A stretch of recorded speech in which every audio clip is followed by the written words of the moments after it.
Hello and welcome to Nerd Doom. My name is Mike Brown, and this is my lovely wife, Adrian. Or Addie, whichever one. I answer to both. All of it.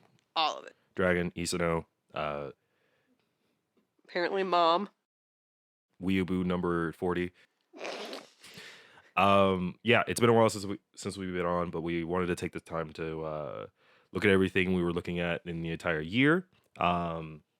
It's been quite a interesting year in terms of anime and some nerdy culture and things of that nature. We're gonna focus on more of the anime part of it today, only because that we're ultimate weeaboos and that's all we ever pay attention to. Okay, yeah. Yeah, like the only other thing that we're super excited about that we've talked about like together is probably Smash Brothers coming out on Friday, December 7th. 7th. Yes. Let me smash. Please. Yeah.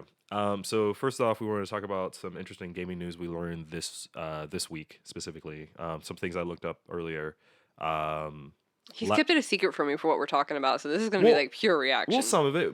Two you already knew about, but like there's more information about one that I did not know about. That was really awesome. So first off, I wanted to talk a little bit about the split from Funimation and Crunchyroll. Funimation and Crunchyroll, yeah. And mind you, they already had a partnership with Hulu for a while, but they have now announced on Tuesday that they're going to have Hulu's going to have a first pick for Funimation's like outlets and streaming outlets for new titles. Like so anything from 2018 2019 on for I think like either 3 years or 5 years. It's a multi-year deal. No, this is for dubs, right? Dubs and subs. Whoa, so and select dubs and subs. So stuff that Funimation grabs, right? Yeah. Right, for their own stuff, like their own subs that they get exclusive rights for. And things so Crunchyroll would say something like My Hero Academia. So Funimation's got the rights to that. Now, not My Hero. My Hero doesn't have exclusive streaming rights. Okay. Things like My Hero, One Piece, things of that nature. They don't have. Well, One Piece does, but My Hero and a couple other things that we know about, they don't have exclusive rights to that. That will still be shown in different areas. What I mean is like anything that comes out later that is exclusively tied as a streaming license to Funimation, Hulu would get first pick for streaming outlets, which just basically means if there's like a simulcast or something of that nature that Funimation has exclusive rights to, Hulu is going to get it first. Okay. Like essentially, Hulu will be the one that's showing it it'll be just like the VRV section, except basically different. The only reason we have learned that back in November 9th, Funimation split off from the deal with Crunchyroll to be a streaming not streaming conglomerate, but like kind of an exclusive rights of streaming, and while Funimation provides all these dubs and a lot of exclusive rights of animes and things of that nature that comes into play, like Tokyo Ghoul and things of that nature. And Crunchyroll has a bunch of like other things that come in, including providing the platform Verve or VRV, whichever way you want to say it. They split off back in November 9th. Now, there's this part of me that thinks that was a bad idea, but there's this other part of me that's like, okay, well, maybe there's something within that deal that we just don't know about. Not even like that. It's a little more simple than that. Back when they were saying it, the CEO, Jin Fukunaga, CEO of Sony, I want to say. Yeah, no, CEO of Funimation, sorry. They were talking about how a lot of this has to do with when Sony acquired Funimation. This is like one of the biggest reasons. Like when that happened, it was actually one of my biggest fears. Like the first thing I said, it was like, oh, well, I guess this deal with Crunchyroll is going to go flat. And this is exactly what I thought it was going to be.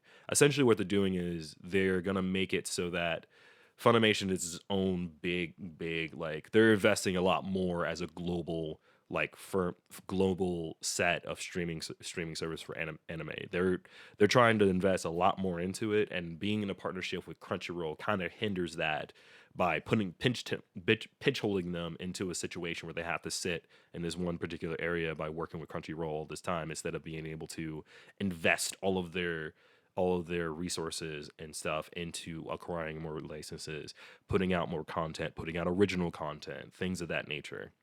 Do you think it's gonna work for them?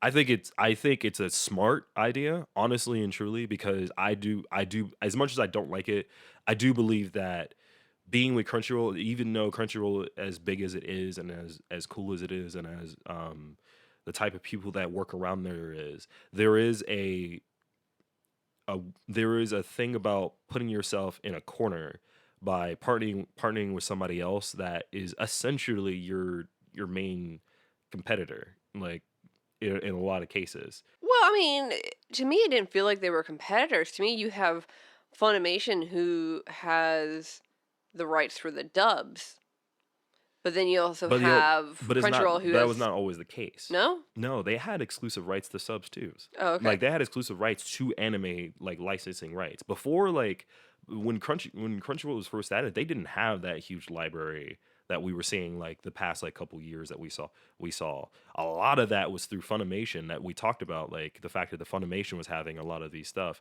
They had over 300 titles, like popular titles that was put in through VRV that they had exclusive rights to, and all of that is no longer on VRV or Crunchyroll.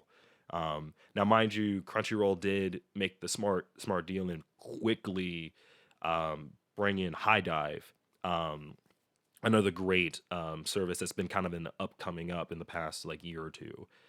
That's kind of their main provider for dubs and some other stuff that I found that actually has some older anime in there, like anything from Manga Entertainment. So Oh, okay. it's a really nice thing. Like I Well, said, I now don't think here's something on the flip side. How does does this hinder or is this neutral for Crunchyroll? This kind of move, or is this kind of like we saw it coming?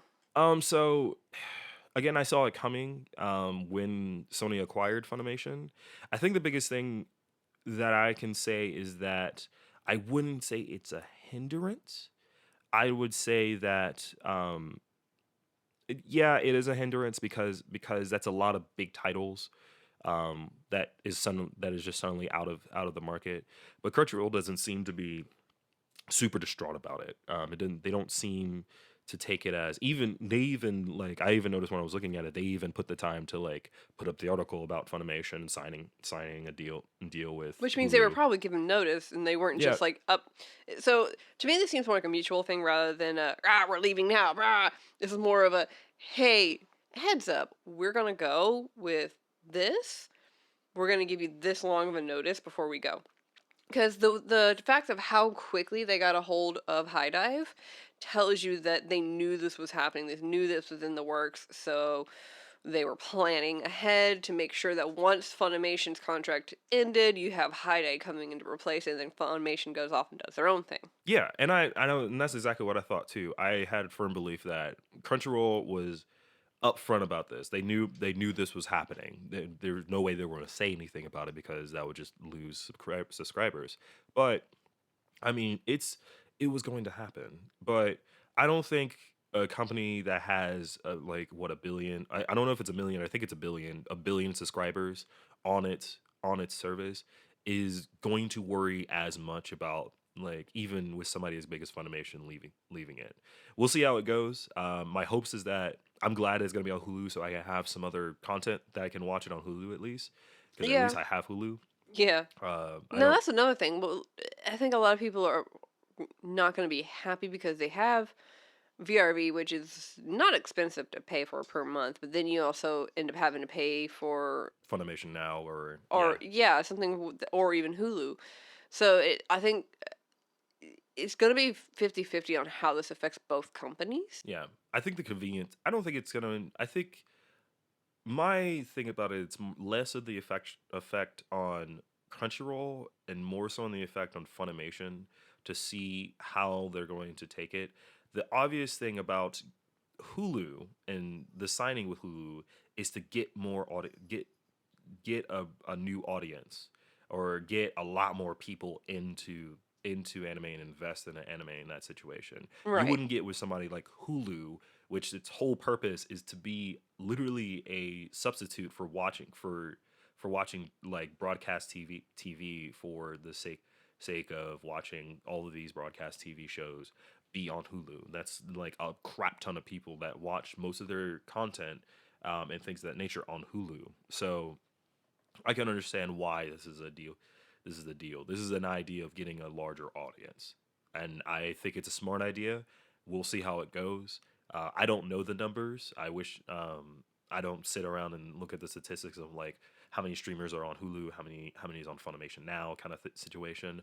All I know is this is what's happening, and I want to see in the next like year how that will go because we'll know in 2019 because technically it will start in 2019. So it's basically whatever starts up on Funimation now by the winter 2019. We'll see how those numbers affect in that situation. It's gonna be interesting to see how it works out because I mean, I want Funimation to succeed. They've been around for a long time, and they're one of the bigger name anime producing companies within America in terms of dubbing and distribution. So I want them to succeed and I want them to get better, but at the same time, I don't want them to be doing something that's going to not necessarily spite them, but hurt them in the long run. Yeah. Um yeah, we'll see how it goes. So moving on to other information, other things that everyone's kind of been freaking out about and like and this and that. And I'm like I said, I always say that before we say this, I always say that give things a chance, just let it happen. But yes, there will be a live action Cowboy Bebop TV series. I'm 50-50 on this. Who's producing it? So producers are Tomorrow Studios, along with mainly this is oh god, I forgot Now, the is this actual company. American production or This is Japanese? American. This is Okay. American production. This is a U.S. release, live action release. This is not like a Japanese release that. This is not like a Japanese live action release that Netflix kind of just pastes the Netflix sticker original series on. This They is didn't do that with the Bleach one I just saw. Warner Brothers had their logo slapped all over that one. Yeah, but no, It was that still doesn't bad. really count. No, that's still technically the case because that's Warner Brothers Japan. Completely different studio. So like, True. and there's like two. I mean, what? Attack on Titan was Warner Brothers Japan. So That yeah, was and that's originally horrible. Japan like animation, just slapsticked on some Netflix. This is a Netflix original, produced by Tomorrow Studios, which is going to be um, head writer is Chris Yost. Chris Yost has credits of writing in things like Thor: Dark World, Ragnarok, uh, the anime series of like TMNT, Wolverine and X Men, Iron Man Armored Adventures, Avengers Earth's Mightiest Heroes. So if you're understanding the type of like stuff like writing he is known for writing for a lot of animation and this is head writer. I know about him. He's a good writer. I don't I don't know how he's gonna take this, especially since I think Ragnarok was really good in terms of writing, but Yeah, it was. Now, are we gonna have? If I'm reading this correctly, the person that created Cowboy yeah, Bebop is Search going to be Watanabe. on hand for. Yeah, so Richard Watanabe is going to be a consultant on the series. The series is ordered for 10 episodes. A good Uh, test run. yeah, it'll be executive produced by Sunset Incorporated, Midnight Radio. A couple of these people are like some good like music guys. Um, we don't have anything else on it. We just know it's been in like this weird Limbo. limbo of like development, like That's because there's been talks who's about it for attached, like years. people who's attached to it, and like things of that nature. The whole business of Hollywood is exactly like that nature, and Right. it's kind of funny to me how long this has been the case. Like it's always like that. Oh yeah, we're gonna produce it. It's gonna happen, and then like Psych. yeah, or it's well, a lot of times it's like it's just like everything else we talked about in terms of like anime that comes out. It is hard to sell anime to Hollywood, It really like really is. hard, and I understand why. Why it's one of those situations where Really it's far out there. no matter how big it has gotten in the West in terms of things, and because of things like Funimation and Crunchyroll and things of that nature, it's still a niche. It's still a niche in the Western world. Not quite mainstream as everybody thinks it is. No, I mean It's getting it's there. getting there.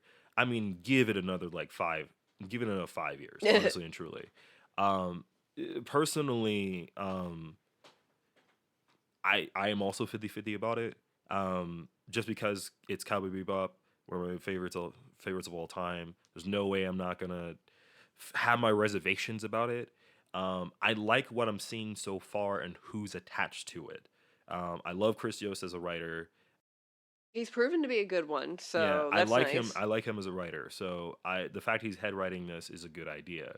What what bothers me with it is the fact that it's going to be a live action one. So a lot of this has to do with Now, w- and I get where you're coming from, cause let's see, there's been, from what we know, there's been the live action Death Note twice.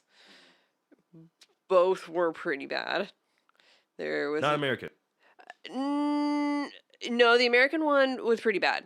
Yeah, but I know which one you were talking about. But if we're gonna talk about live actions, I'm talking about Hollywood live Oh, actions. no, yeah. Like, okay, so the live action Americanized version of Death Note, if you've never seen Death Note and you're coming into this series and you're watching it, you're going to probably sit there and go, that wasn't half bad. Now, if you're talking about live action, like Japanese production, bless them, uh, the only live action that I've seen come from over there that's been, like, good was Rurouni Kenshin. I agree. Rurouni Kenshin was really good. Full Metal Alchemist, Bleach, and Attack on Titan were. Bleach wasn't horrible, but it wasn't my favorite. I loved Your Lie in April's I live didn't see action that one, so I film, don't know. and I really liked Erased live action. Those I've heard are really good. Yeah, and Erased is on Netflix. So But big ones that were like, oh, here's this thing, like Full Metal and Attack on Titan, and then you watch them and you're like, wait, what? Because basically, Full Metal Alchemist was pretty much an amalgamation of the really heartfelt, serious, cool scenes that were from the anime and the manga, and just pretty much like clipped into this one long movie of here you go, with no real explanation as to why is this happening. And my biggest question for that entire movie was, why was Shao Tucker the main bad guy? He was not. But then the movie, you know, it's funny out of out of all of that, Shao Tucker being the bad guy was probably like the best part. why? He dies after the whole thing. Yeah, but the idea of Shao Tucker being the worst out of all of it was to me made more sense than like half the bad guys in the original series. Um, maybe it's just because him not necessarily as a villain but as an antagonist was way more impactful to me. Well, yeah, in the long run of the series, he was. But in that short little movie where he comes in, does a thing, and then starts running around and gets away, you're like, but why? Yeah, no, understandable. I understand. Like, I'm not saying the movie isn't bad. The movie's awful. What I'm saying is the fact that they kind of shifted Okay, the yeah. the role of antagonist to these to Shao Tucker instead of the Homunculus. I think as a lot of it has to do with Well, the the fact problem is that they were trying to make it the homunculus at the same time, and so that's where it was getting really confusing. But yeah, anyway, moving on from the horribleness of that movie, but yeah, Attack on Titan wasn't any better. Like, it starts off to kind of like going about how the manga and the anime goes, and then from there, it just kind of makes a giant squiggle and goes all over the place, and you're like, okay, what?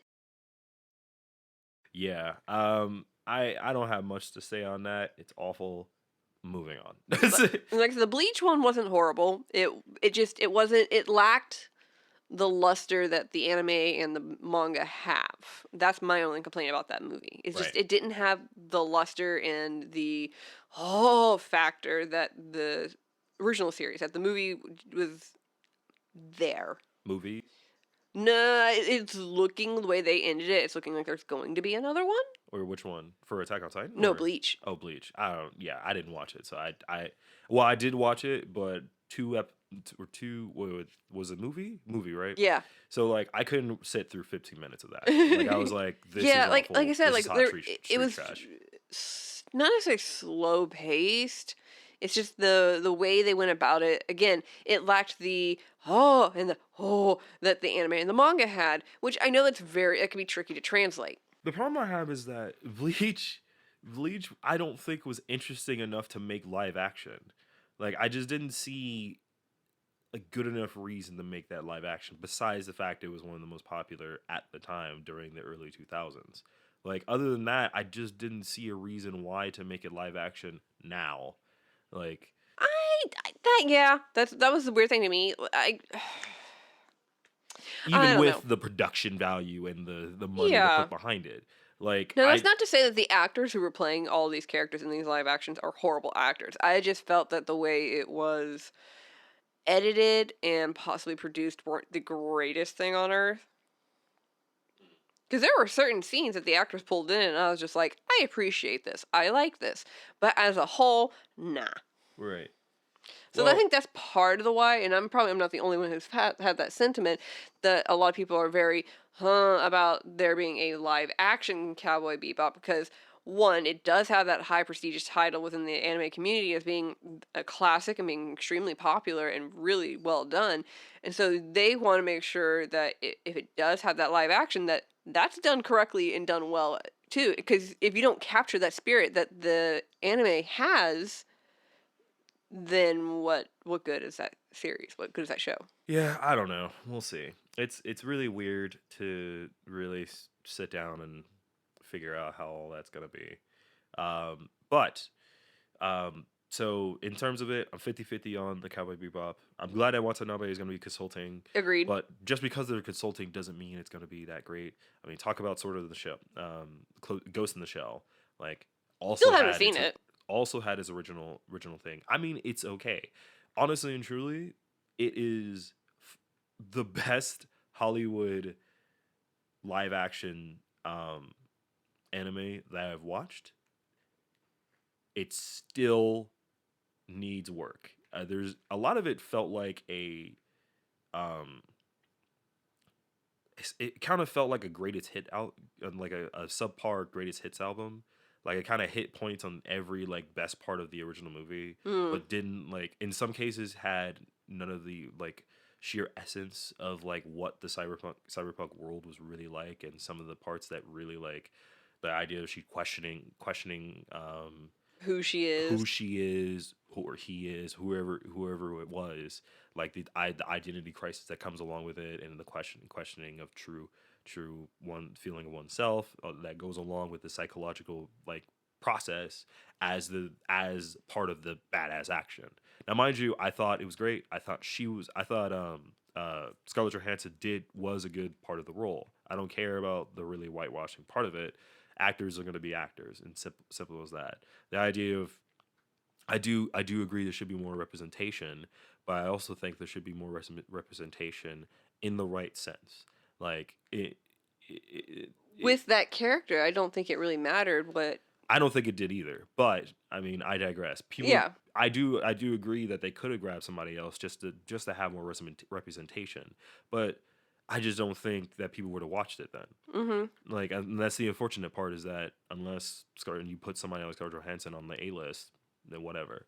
But speaking of things of Surichi Watanabe, I Well, just learned today that there is a new anime movie, no series that Surichi Watanabe is creating and working on. He's been working on it for the past year or four.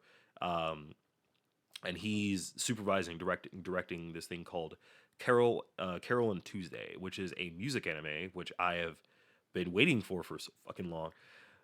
So long for a music anime for so long. I've been wanting this to happen for a very long time, and I'm so glad that Sutra Watanabe is coming out with a new one, especially after getting the short bits of Blade Runner in there, so I had something in there. Um, but Carol and Tuesday is essentially like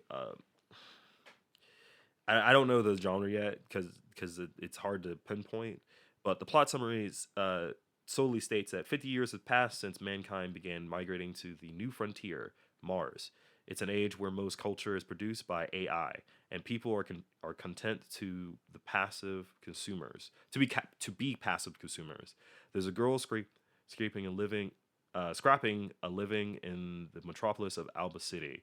She's working part time while trying to become a musician. She always felt like something is missing. Her name is Carol. There's another girl born to a wealthy family in the provincial town of Herschel City. She dreams of becoming a musician, but nobody around her understands. She feels like the loneliest person in the world. Her name is Tuesday. A chance meeting brings them together. So this looks like one of your amazing, heartwarming um, animes that is going to have amazing music because you have people like Suichiro Watanabe being the chief director, supervising director. You have Mato- Matobu Hori being the director on it. Which, if you want to know what her credits are, Sword in the Stranger, like that is one. If you want to know like her directing chops in that situation. What's gonna be awesome is that the series composition stuff is gonna be done by Aya Watanabe. I believe it's either wife or daughter. Can't remember exactly which one. Suichiro, and then we have music by Maki, which is a Canadian musician. They're kind of like grabbing from all these parks in life to get this music done for the background and some of the Which I stuff think that's is a happening. good way to go for something like this, because then you're not just singled out into like this one area. Instead, you're bringing in all these different sounds and artists to come in and work on this project that, if done correctly, which it looks like it might be, it is going to sound and look beautiful. Oh yeah, I am super excited about it. They just announced yesterday that they just put out the second character because the design. Her name's Angela. She looks awesome and badass. But if you wanna know like who's gonna be directing it, it's gonna be done by Saito Tsunenori, who has done like animation for Blood Blockade Battlefront and Ooh. Eureka 7 and Full Metal Alchemist I'm and in. You got me. yeah, like so understand that And this the is a movie. character and this is character designer. No, this is a series. Oh, okay. This is a series that's going to be on Netflix. Yeah. Uh, Well, we won't see yeah, that for another 2 years. yeah, I know, right? And hopefully it will be a worldwide series. It just seems like they're doing that very close thing because it's going to be a Netflix original kind of situation. Yeah. As always, it's Bones being the production studios because Suichiro Watanabe. There's no way it's not going to be Bones. Yeah, Um, Bones. so I am super excited for this to happen. I wish there was more information. If you look on its website, I wish I knew about it earlier, because apparently they did like an open voice call, global open voice call, Boo. like, and it ended back in like April. Oh, So I God. didn't know about it until like, Well, and you were. apparently announced it like earlier this year. I didn't know about this series until literally today. But I'm excited to see how this goes. I really want it to be good. I want it so bad. I just wanted to see more of one of my favorite directors of all time. That's all I care about. No, his last work was Space Dandy, wasn't it? Yes, Okay. Space Dandy was probably his main the last main. I mean, the last work he did was Blade Runner 2020, Okay. which is like a short that was set between Blade Runner and Blade Runner 2047. I don't know. I haven't watched the movie yet. Shame. So I haven't watched the second one. I just haven't. I didn't want to go to the theaters for it. Um, but I'm excited to see how that goes. But that's all I really need to know. But to move on, so this year has been, I wouldn't say crazy. Everyone, it's funny when I read Reddit and Twitter. People are always there's always that thought process, and Joy or the Anime Man was talking about this. How it's so funny that they'll be like every season will be like, "Oh man, this season's way better than the last season. Oh my god, this is the best season of anime ever." Blah blah blah blah blah. This and that. This is gonna be awesome. I don't think that's true. I was like, here's my thing. In 2018, I thought was a good solid year. No, yeah. I think I have watched more anime this year than I have last year. Agreed. I do believe that I have watched probably the funniest anime I have watched in the past 10 years. Oh, God help us. And I thought Konosuba was gonna like be like the top. It's been splitting off between Konosuba and Hinamatsuri now. Like it's so great how I I can think have both. like a decent comedy like that. If you want to put them off into like their own like genres, then they're both perfect because you have Konosuba as a great isekai comedy, and then you have Hina Matsuri as a great, I don't know if you want to call it slice of life. I would call it slice of life. Okay, slice of life comedy. I mean, it's like a slice of life / gangster movie. Like I Yeah. mean, like it's so weird. It's like I, it's so funny how I call it slice of life because it's still everyday life. It's still focusing on these people on a day-to-day basis kind of situation. Yeah. Even if like in some cases it kind of skips a few months here and there. Well, that and But the situations that they're in, you're like, what? yeah, it's pretty crazy. A lot of the characters are amazing. These big time cast of characters, and all of them are great. All of them are not one dimensional. They're all like actually really deep characters. Yeah, and they actually grow with Yeah. as the show progresses. And it's so weird how like the story and it actually moves on. It doesn't do like most, and I'm not saying it's bad. It doesn't do like what most comedy does, which is essentially it takes a character and finds what's funny about it, right? Mm-hmm. And cycles that idea of like their personality, how funny they are in each episode. So whatever happens to them, it's probably going to happen like episodes again because they're not willing to let them change like how their thought process is and how they think and things of that nature. Whereas this one, Man, this is the best, one of the best fathers ever. was he though? I think he was okay. He broke her leg. That is pure accident. Like just understand that like everybody makes mistakes. At least he makes mistakes, but he at least learns that that a girl that he comes after with is one of the worst human beings in the face of the planet. Yeah. You say he's bad. That she's worse. bartender is awful. This is a woman that will straight up force a 14-year-old to do a bidding just because she can. And live in an apartment that she can't technically afford. Yeah, it's insane. Just because she didn't want her to quit because she liked having her work there too much. It's insane. But I wanted to go a little bit on the in order in terms of seasons of what we were looking at, what we liked the most, and go from there. And so I'm looking on here on livechart.me, not sponsored. Sponsors. Starting off with winter of 2017-2018, we have some of our favorites. I will count Seven Deadly Sins 2, just because it did air during that time, even though we didn't get to watch it until now, until literally last month, because it didn't go on Netflix for that long. So Netflix, get your stuff together. yeah, I don't want to talk about it. So that was great. And I can't really say much more about that because I really liked it. I will say that I had issues with it. Yeah, I think it was a little bit faster paced than I would have liked. I think it was okay. I think was there less episodes? I don't think there was. It's like 24 No, episodes, right? it was. I don't remember count. It was a decent amount. We watched it in like one day. That's all I Yeah, I remember. mean, it took us a day to watch it. So So like probably about 24 episodes.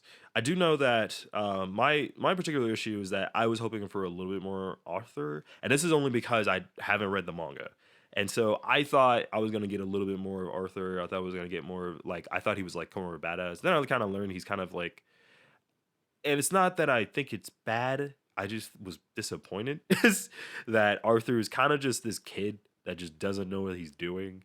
And just kind of just is headstrong about everything.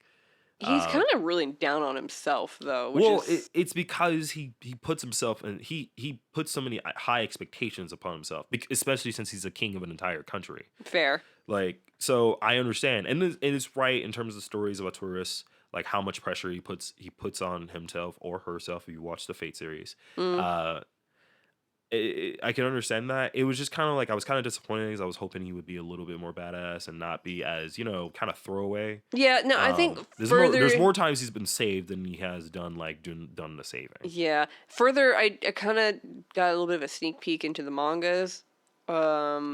He does come up with a little bit more onto his character, and he does have his moment to shine within the manga.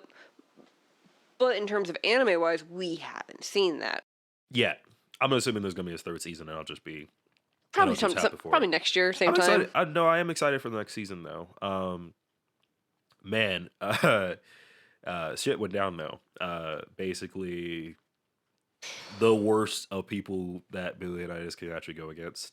Uh, and it's still technically not done. No, he still Um, has to face off against him. yeah, Basically, it's he's facing off against his brothers at this point, yeah, because all the other underling yeah, brothers demon because you clans. have what's his face and then his older brother. No, this is younger. He's the oldest. Meliodas is the older. Yeah, I thought Meliodas. Meliodas. I thought Leonidas. I don't know What? Meliodas. No, Meliodas is the oldest of them. Oh, I thought it was. Oh, I guess you're right. I thought the taller one was the oldest.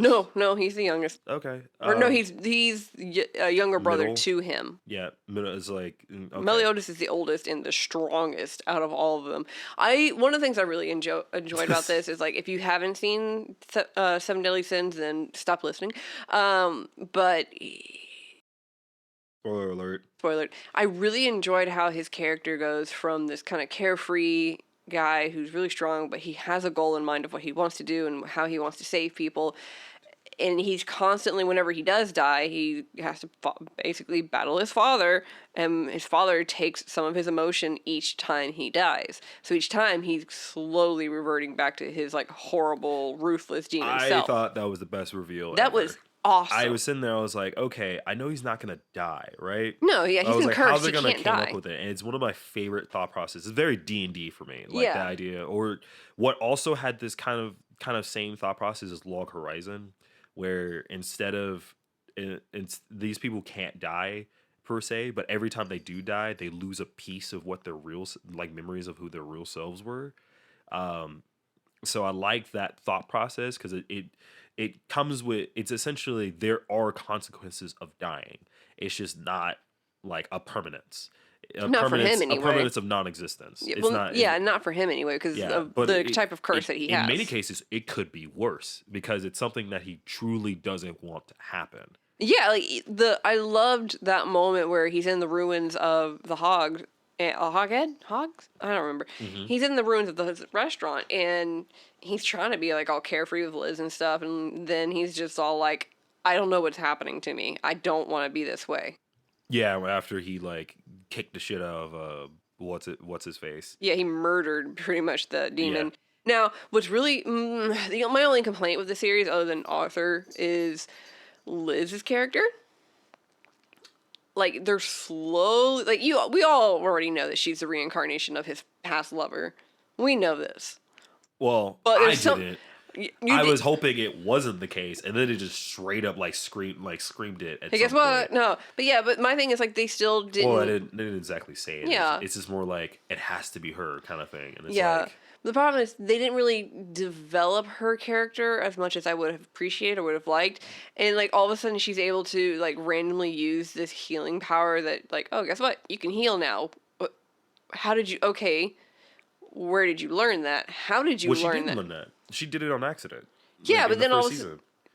But it doesn't. She doesn't technically learn it either. Like she kind of just does it out of like desperation. Like there's never been a point where she's like straight up been like, "Oh, I can heal you now."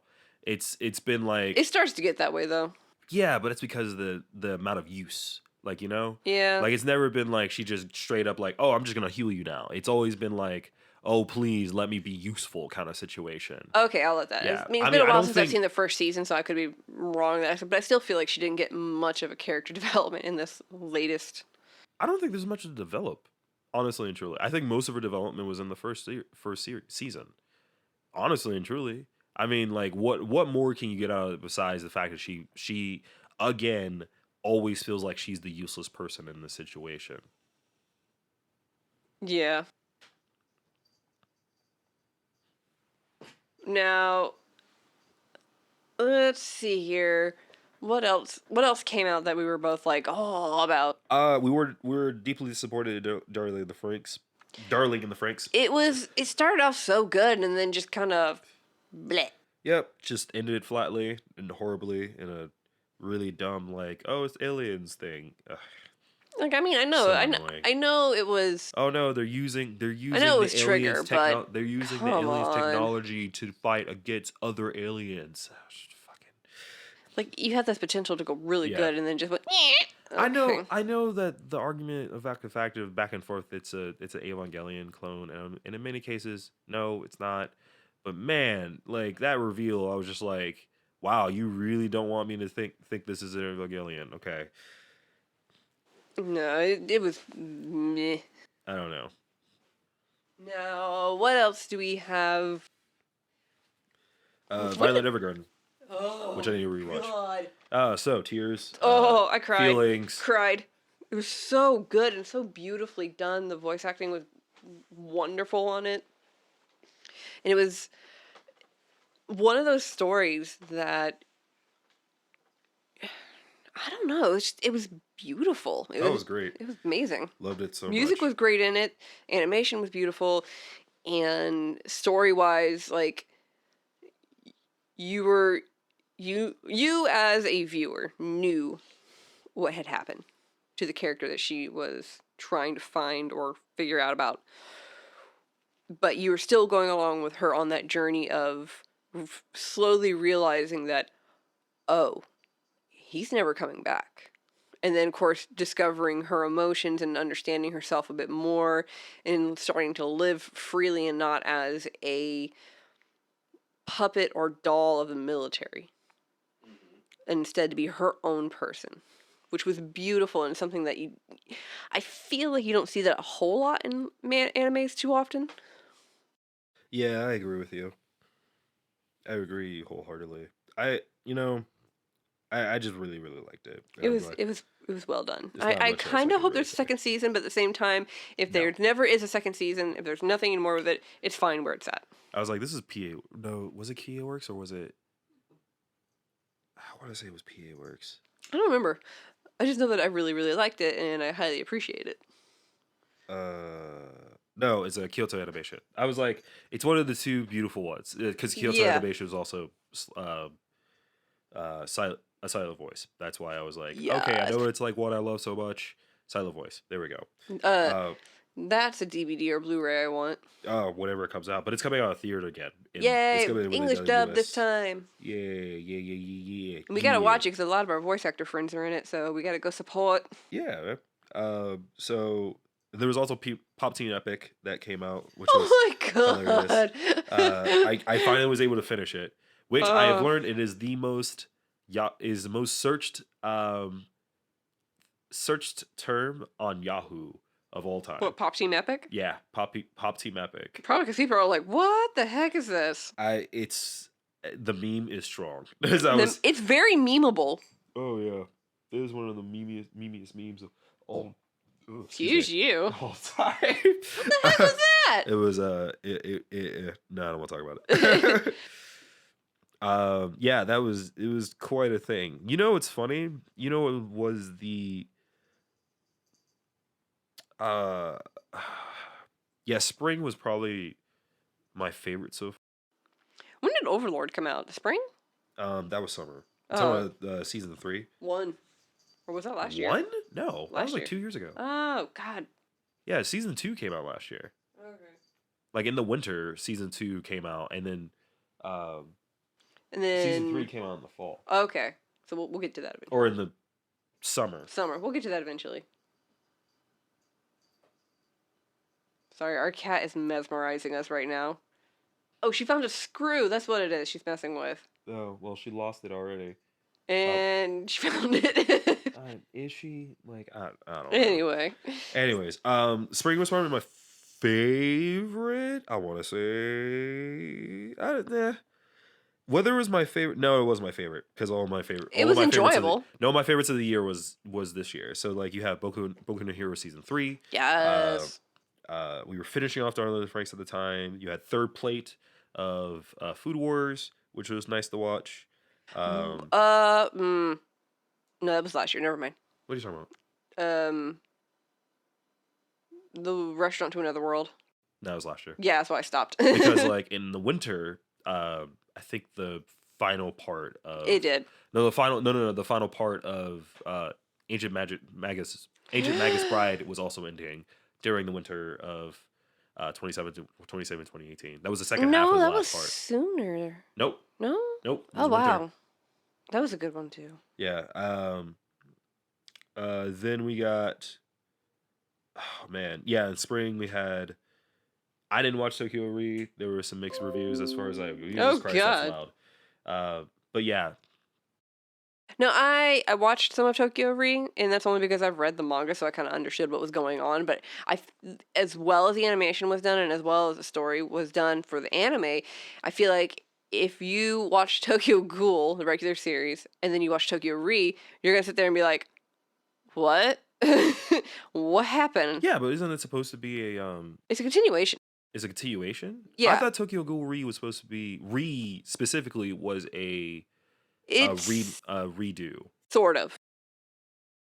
It's a redo up to a certain point because the way that the manga, or not the manga, but the way that the manga and the anime ended was kind of weird. Right. Like the original anime ends with him coming out with his friend's body to the doves and being like, "Just take me," and that was it. Okay. Where it did something else in the manga. I don't know what they did in the manga. Sorry, we got gladiator battle going now. They did something else in the manga. I don't remember what, but in the beginning, basically in the Tokyo Re, the main character, whose name I cannot remember now all of a sudden, he is now working for the Doves, and he doesn't remember anything. Right. Oh, so the reboot is essentially like they like made him forget all of that Yeah, like happening. something happened and he forgot, he lost his memory, and then he ends up being trained by like one of the big, like the strongest of the Doves, and creates a group of half ghoul, half human Okay, so they got rid team. of, they're essentially like, hey, remember when he was a complete bitch? Yeah, that didn't happen. It's like Yeah, he doesn't remember that. and, So and as the Tokyo Re goes, he does eventually gain back his memories, but there's this weird kind of like dual complex, like he doesn't want to lose who he became, but at the same time he wants to remember who he was, and it's interesting how they play off that, and it's really good. But at the same time, there's still some things you're like, what? a good show that did that very well and I really enjoyed? Hmm. Dark Matter. Unfortunately, that got canceled. Uh Other animes that you didn't watch that I loved was Sword Art Online Alternative Gun Gale Online I watched bits and pieces of it when you were watching it, and it series was good. that proves to me that it's not Sword Art Online that I completely hate. I It's do hate Kirito. it. I do not hate it. I hate the writing, and I think the writer who does it, including that goes with the light novel, just doesn't know how to write like compelling stories and interesting characters. You say that, and it's really popular, so. Yeah, it's probably because it's pretty and it's a way for people to interject themselves into the series for someone that's super flippin' OP edge lord like it's just Sorry, Bryce. We love you. You're good. You're great. no You're a great voice actor. Just not Kirito. no I'm just it's not even about that. I think he does great as Kirito. I think he does great as an I'm talking about character the character, not necessarily the voice. yeah no I do think he does great playing a horrible cheater a straight up cheating asshole who happens to have a harem, a really ridiculous harem. But eventually settles down. Not really. Yeah, he does. Actually, He married her. in game. I don't know if you know the new one in actualization. She's no longer in the picture again because he ends up in another game, and it happens to be Oh. a childhood friend. Well, isn't it because she supposedly died? No. This is the second season. This is the season that's happening right now. God, my brain. Don't. Okay, never Yeah, mind. this is Never mind. I don't want to go into that. It's BS. I'm annoyed. Anyway, I was the- sitting there, I was like, oh, this the- is actually going to be interesting. the Sword And- Art Online, that's not the Sword Art Online. Yo, I am super. So this is set in the times of, I want to say it was in like in this limbo, like before third season, right? hmm And it's Gun Gale Online. That happens. Actually, it's right. It's a little bit during when second season of during the second season Gun Gale Online series, and a little bit after the initial tournament that went crazy. It's focused on this other character who goes in the Gun Gale Online purely by accident. I wouldn't say by accident, but kind of looks for a game, because she wants to kind of escape from the fact that she's very embarrassed about how tall she is, and she uses it as escape. So she goes in and becomes like a cute moe type girl with bunny ears and That'll kicks ass mess up with the your SMG. day. Kicks ass with the SMG. It, it's surprising, and this is written by a different person, right? It goes to show like good writing makes a series everything in some cases, and compelling stories, compelling characters is what makes it's not just like animation and production value, which is what AO1 Picture had. You can have the most beautiful anime ever, wonderful looking characters, but if your writing sucks, Yeah, I feel like it was had a compelling story, had its interesting, intense moments. I thought the ideas of the games that came in, it made Gun Gale Online a game that I actually wanted to play again. Like it was a series. I was like, man, this would be interesting if I would play this for like hours. And that's what I want if I'm gonna watch something that throws me into a video game situation. Like I said, really good, cute stuff, awesome things. Another anime that came out we were loved, and it's probably gonna be our favorite shoujo of the year. Watakoi. Love is hard. Love is hard for Otaku. oh, I loved it so much. It was So very relatable. That's what yeah, I loved about it. I always say to any person, any couple that is like kind of new into anime or anything of that nature, and wants to find something they want to watch with a significant other, watch Watakoi. Honestly and truly, even if you do not watch anime on a heavy basis, even if you don't play games on a heavy basis, it's not even that part that makes it compelling and relatable. It's the fact it really puts relations and how actual relationships like come arise, like the whether he actually likes me or not kind of thing. Am I good enough for this person or kind of situation? Am I just settling for this person? Is she just settling for me? We've been in this relationship for so long. How do we keep it going to make it interesting for each other kind of situation? All these lovely relatable like situation that come up. And one of the things that we really liked about it too was the fact that they weren't high school age, they weren't college age. These were working people. Yeah, these are working people that was in their 20s, probably like in the 25, in the Mid to 25, late 20, 20s. mid, I think it was mid 20s because I think the oldest was like 26. Yeah. Yeah, what's his face? The my favorite character, the dude with red hair. He was the oldest, and or she was the oldest. One of the two, one of the two couple, that particular couple Was the was oldest. older, Yeah. and like it's so good. Besides the fact that the gaming was really fun, and there was a hell of a lot of Monster Hunter to come up. I mean, it Um, did come out around that same time. yeah, well, I mean, it just came out because Monster Hunter is really popular, and I think they picked that as a good notion. But that wasn't the only game that they were referencing Yeah, in there was a there, so couple that other, was nice. there was a couple like other games that was mentioned, and they had their own game that they created for specifically for the anime. But honestly and truly, it's a lovely love story that kind of goes in the day to day like situations of a relationship that they just happen to be to otaku. And I think it has a lot to do with the fact that this is a relationship that has to do with like what's it like to be in a relationship and you're both massive nerds. What I really enjoyed about it was each couple or each person within that couple had a different fandom. You had two main characters who one of them is a huge gamer nerd, Yeah. and the other one who is a huge yaoi Yeah, BL guy, BL person. BL person, I would say and that's she was a doujinshi writer. yeah, that was a thing.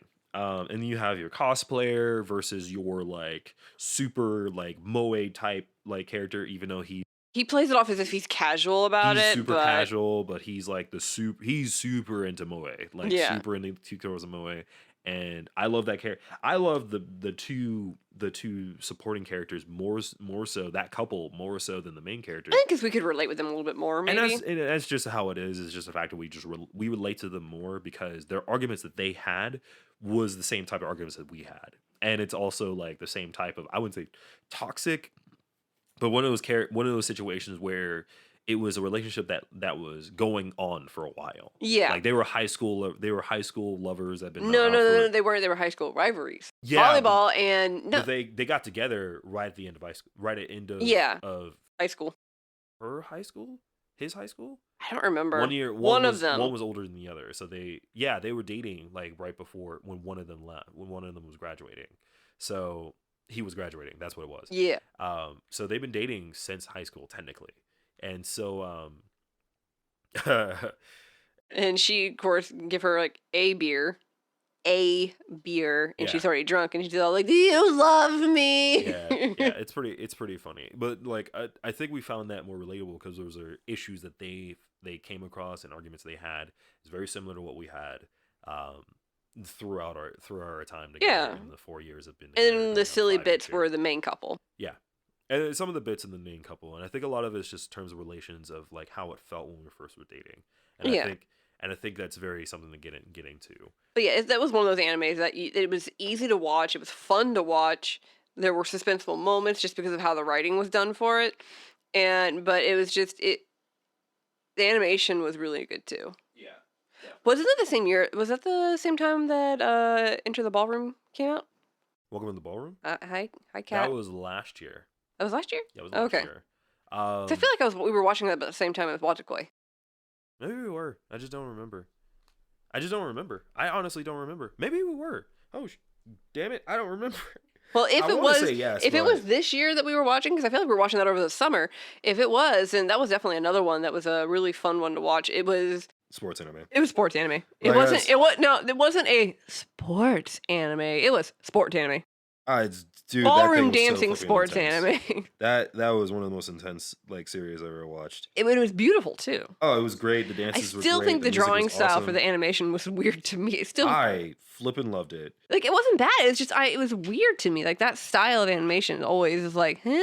I think to me it was a very good.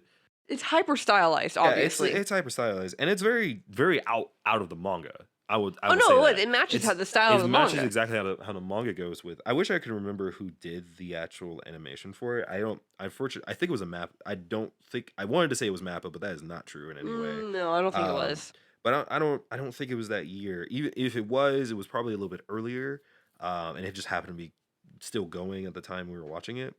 But I think it was great. I think it was a fun one. Yeah. Two more that came out of it. I know we watched that started that year. Well, technically 3, but we didn't finish the other one because it's just too much. Mhm. Was it the ponies? Yeah, Pretty Derby.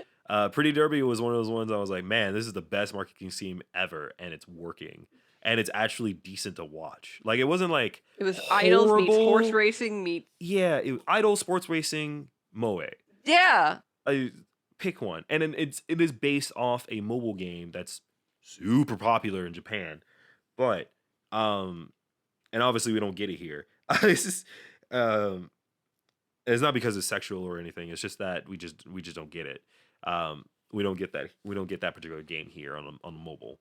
But yeah, I feel like it was the best marketing scheme that just worked, and it was surprisingly not exactly like awesome or wow factor, but it was fun to watch. Intriguing. It was I think intriguing. it was fun to watch. I thought the races were nice. I think it was very very good in the production. I thought the I wouldn't say fast paced, but the parts of it was enough to like keep you interested in the characters. What was had really some- interesting was that they they had- actually used like real terminologies and real Yeah. sound effects like that you would hear from a race. I, which I was- feel like it was a little too close Yeah. to like actual horse racing in some cases. Like the Yeah. dude filling up on the girl trying to figure out like the muscles of the legs, like in the first episode kind of thing. no, that was weird. Yeah, I was like sitting there, I was like, okay, all right, you're gonna have to like stop right there. I understand.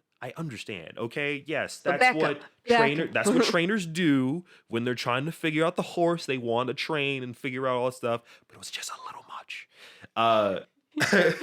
Just a bit Especially like the animations. It was such a good production that it was just like a little bit too good, like in some cases, like, Yeah. too close. But yeah, but funniest anime of the year, and probably funniest in a while, Hinamatsuri. Yeah, so we and already again, covered talked that one. Yeah, we covered it and we talked about it earlier. Some other things I want to talk about in general is the characters. I will say that these are some of my favorite characters I have looked into in the entire year.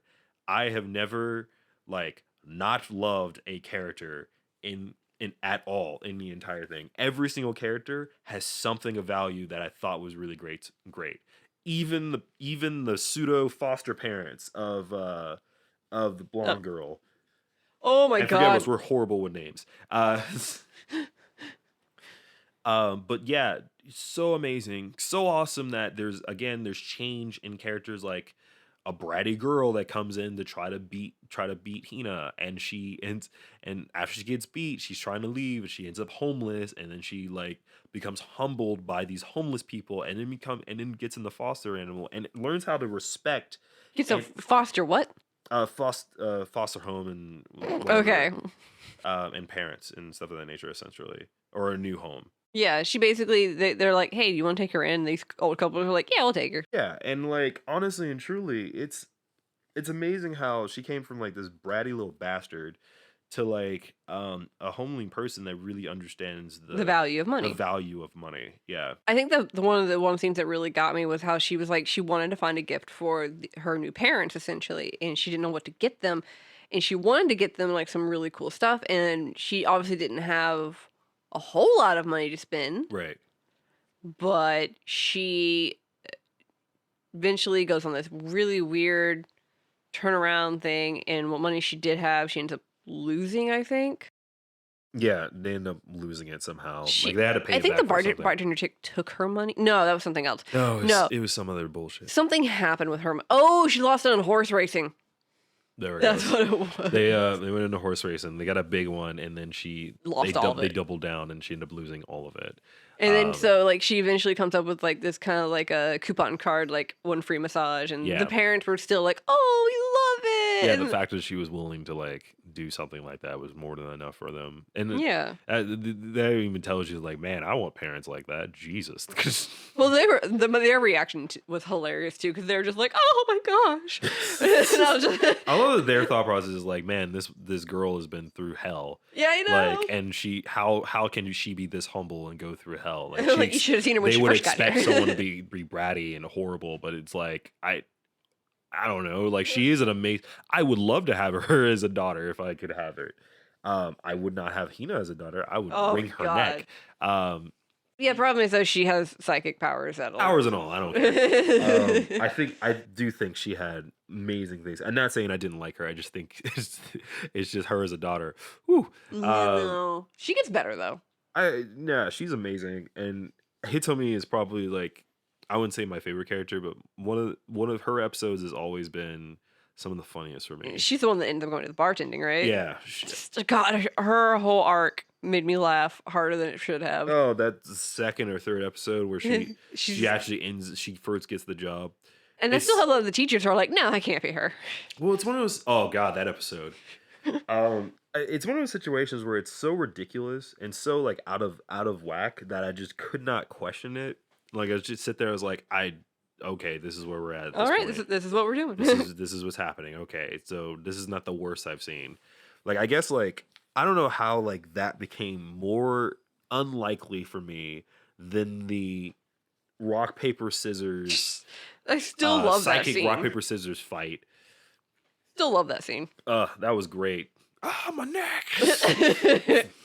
That All right. that whoever did sound design for that like made me cringe. Man, Oh, that crack sound was so awful. You're like, oh, Wherever they found that sound or made that sound, that is insane. Oh. Holy crap. I don't want to talk about it. all right. So next one. So moving on to no, there's one more, and it's Mhm. one of my favorites. Megalobox. That was a good one. Like that one, I highly appreciate because it is an homage to the original. Ashito no Jo. Yep. Oh, that was so good. I love sports anime so much. I haven't watched a good boxing anime, or hasn't been really a boxing anime since like Hajime no Ippo. And this Which is like, technically is still going, or did it finally end? oh no. there's more coming. But wait, there's more. Oh no, there's more. It's like it's just too good to not go through. I loved it. No, but Megalobox was just so good. The music, The animation, the animation, the storyline was really good. storyline, the setting, oh my god, just everything about it was just I so good, feel so like- intense, so deep. So I feel like that's the next. This might be a little bit much of me, but I feel like it's the next Cowboy Bebop. well, I think it goes along in terms of those outwardly like desolate, kind of grounded, like desolate, out of this world but grounded at the same time type of animes like Cowboy Yeah. Bebop, Trigun, things of that nature, where it has this like very like desolate and desert and like kind of like down to the ground like feeling, and The these nitty-gritty, essentially. nitty and gritty kind of feeling that comes with this high value production, that just rocks its world, and with this amazing music, Yeah. and You get really sheds the tone of what this type of world is. And the world building is what really got to me. Like the fact that they spent so much time on this background where he's riding out to the cliff and getting ready to just fly off to the cliff, and he's thinking about doing it and he decides not to. The fact that you sit there and you look at all the ground, and the fact that they spent all that time individually hand drawing, like digitally hand drawing these pebbles and rocks that he takes across, and like some of the background that comes in, the way the tone and the coloring covers the color palette's one of my favorites. um it's just so crazy and it's so good. Just things like that alone, besides the fact that Joe is just a badass. Like, I loved how the ending, like to the very ending, you don't know who wins. And I'm not going to say for anyone who hasn't watched this yeah, because that's something I'm not going to spoil. yeah, You need to watch it to find out who wins. you need to watch to find out who wins, and watch all of it, including the credits. Yeah, uh watch till the very, Yeah. very, To all very end. yeah, to all the people that like complain about like who wins and who doesn't, I won't say who, but it does tell you. It tells the record after the credits. So if you don't know, you'll know at the end. And I appreciated how the characters at the end were like respect for each other. I still can't get that flippin' opening out of my head. Uh, My God. I just that it's was a just good so song. much. Yeah. Plus the fact that the anime has probably one of the best like rivalries. Like that Yeah. old school like rivalry kind of situations, like you make me better, you make me like fight to want to fight you kind of. It make You know what? This is the Rocky of like flipping animes for me. Honestly, and I'm being serious about this. This is literally a situation where this dude has literally nothing going for him. No one thinks he's gonna win against this dude that has every single reason to win.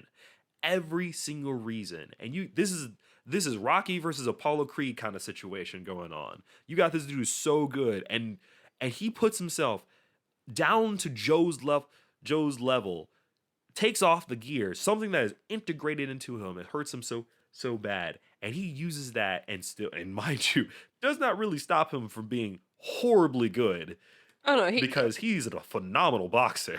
I love how he's like, I don't need this gear. I'm a great boxer. And it showed real early because he got it because Joe was having some problems. He has some issues. Yeah, and it was so great. The fact that these are two people that were gritted in rivalry, pushed themselves to the limit But just for the still sake of respected fighting. each other. Yeah, that's the level of respect, the level of like I want to fight this person because I know he's good, and because of that respect, I want to fight him even more. And that to me it's the Rocky of anime. I'm gonna say that right now. It's the Rocky of anime. That is my thing. That's all I got. I'm not Fight disagreeing. me. Fight me. But yeah, great. So